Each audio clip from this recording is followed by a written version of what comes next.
बतिया ना माने रे मोरा नैनो में डालती अभी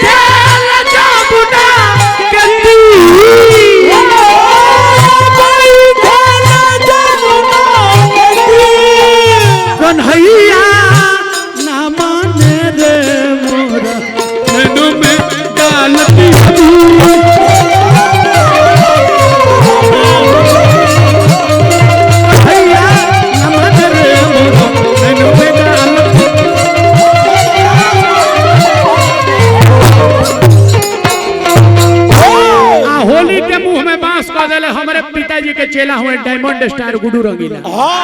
जब भी अइले तो होली का देले अरे दिया बुता भूत भड़कल बा बाबा के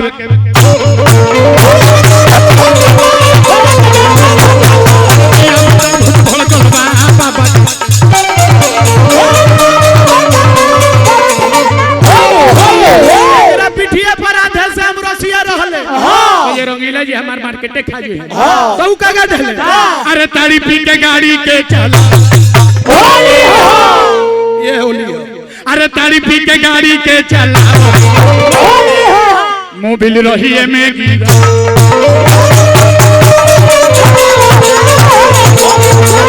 तारी पी के गाड़ी के चला मोबिल रही है मैगी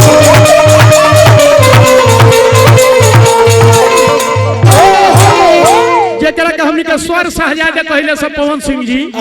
ई का याद है ओइ पर दारू चढ़ा के सुन लो बिहार में बंद बा अरे राती खाबू महका के तो हम सुत जाइबो पाछा से पाछा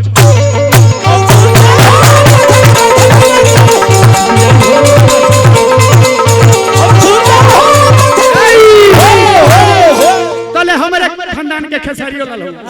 ए मंच पर कमला मिश्र जी आइल बड़े उनके चेला होन खेसारी हमारा पिताजी के चेला होन कमला मिश्र तो उ का गाद है अरे मारकंडे बाबा होली में चापोतर ओके बाबा मारकंडे बाबा होली में रखतर ओके बाबा निर्गुण के सम्राट हमने का कहला सदीनेश भाई विष्णु झका का देले अरे बजरंग बली होली में मोरका बजरंग बली होली में मोरका गिरेलो से मतलब हमने के हनुमान जी से मतलब का कहे के चारों जुग प्रताप तुम्हारा है प्रसिद्ध जगत उजियारा और देवता चित्त न धरई हनुमत से सर्व सुख करई यह भोलेनाथ त्रेता युग में स्वयं राम जी के कार्य संवारे खातिर हनुमान जी बन के गइल बड़े ऐसे हनुमान जी अगर हमारे रुद्र हुए वही हनुमान जी से कहे के बा कि मैया अंजनी के ला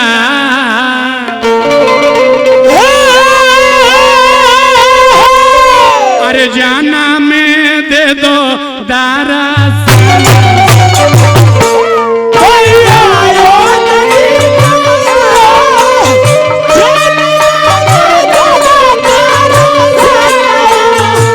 जने नाम लो गाँव के जाना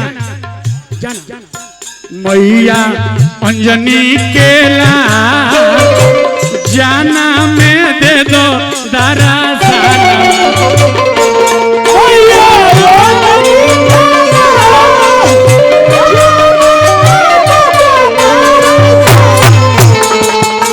मैया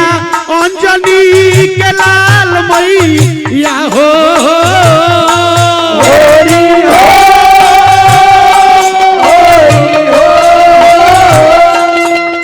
उपेंद्र केवट जी के माध्यम से हनुमान जी के होली पर बड़ी बड़ी पुरस्कार श्रद्धा के जय जयकार। भोलेनाथ से प्रार्थना करो, हनुमान जी से प्रार्थना करो, ये पूरे केवट परिवार को स्वस्थ राखी और मस्त राखी। मैया अंजनी कला हनुमान जी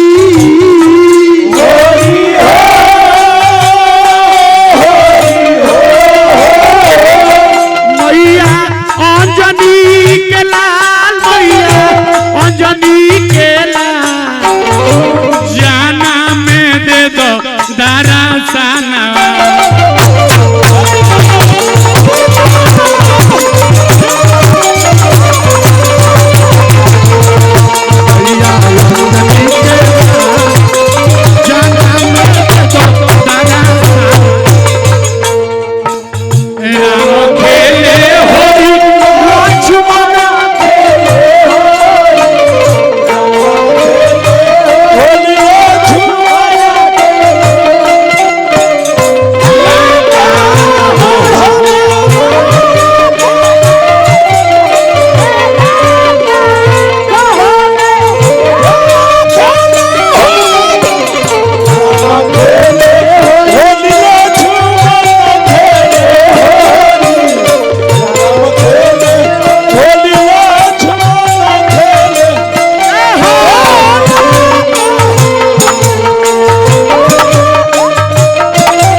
के माध्यम से बड़ी बड़ी पुरस्कार हमारा भैया की तरफ से पुरस्कार, हार्दिक अभिनंदन।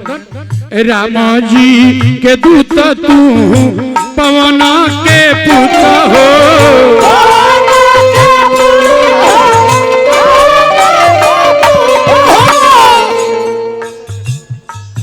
अवधेश केवट गुआसा छतपुरा की तरफ से बड़ी बड़ी पुरस्कार। नामता हर सुनते जे भागी जाला भूत हो,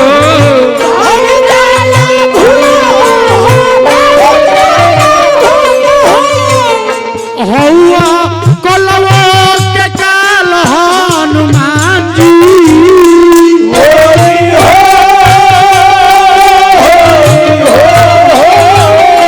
हौआ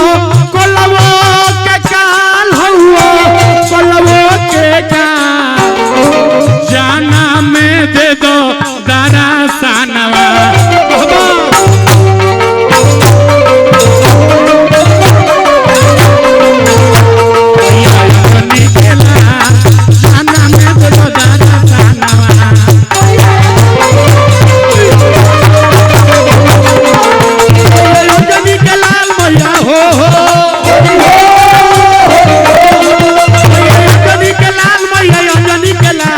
तनिए